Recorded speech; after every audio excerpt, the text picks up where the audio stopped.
means fidelity to the truth. But this church is truly orthodox. It's not heretical. It doesn't teach heresies. It's just so lukewarm. Because you say, I am rich, have become wealthy, and have need of nothing, and do not know that you're wretched, miserable, poor, blind, and naked. Boy, no preacher want to preach that by himself. God says, would you like to know what Christianity is like in North America, in Australia, in these last days? God says, I've just about had so much of you, I can't take it any longer, I'm about to spit you out. God says, you say you're rich. Oh, you're rich. Well, you're increased with goods. Look at how wonderful we are. We don't really need anything. We're so good. God says, you don't know. That's your problem. You don't know you're wretched, and you're miserable, and you're poor, and you're blind, and you're naked.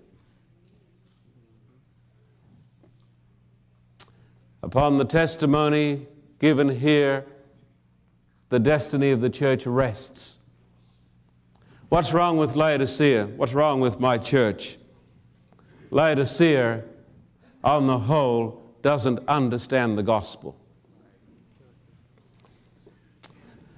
Oh, Laodicea knows a bit about the character of God, Russ, but she doesn't understand the gospel. The Apostle Paul in Romans 7, the greatest of saints in Romans 7, don't look it up, he said, "Oh, wretched man that I am." Why did he cry out that cry? Because when a person goes to Christ, he sees himself as he really is. Do you want to know the mark of a Christian? The mark of a Christian is not that he's telling everybody how great he is. The mark of a Christian is that he's saying, Lord, have mercy upon me. I'm a sinner, Lord. I'm not good enough. Ellen White says the mark of a Christian is this: the closer you come to God, the more wretched you'll appear in your own eyes. But this is not so with Laodicea. With her triumphalism, she is filled with the pride of the Pharisee.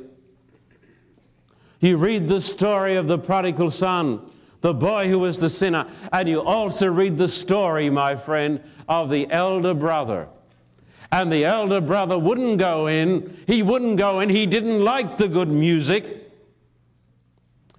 He stood outside, and when his father came out, he said, I've never left home.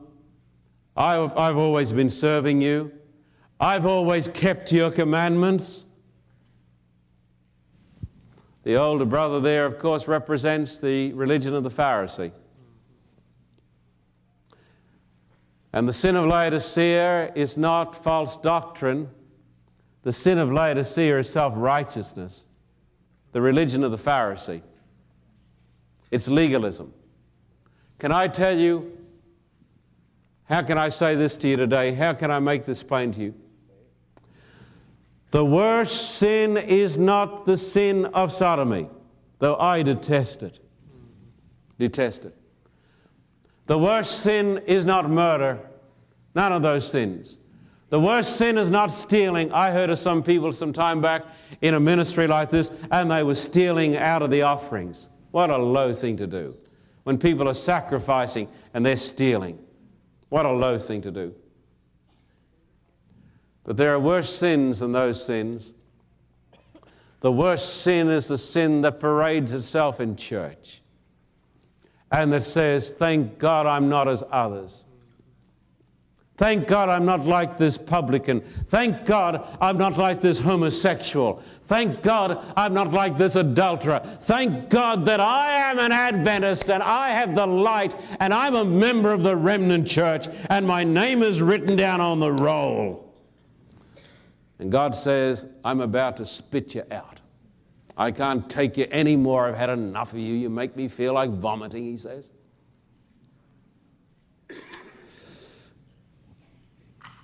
Do you know why people in our church, and I'm talking now about the Adventist church, do you know why we are so hard on each other? We have a name among Christians for being hard on each other.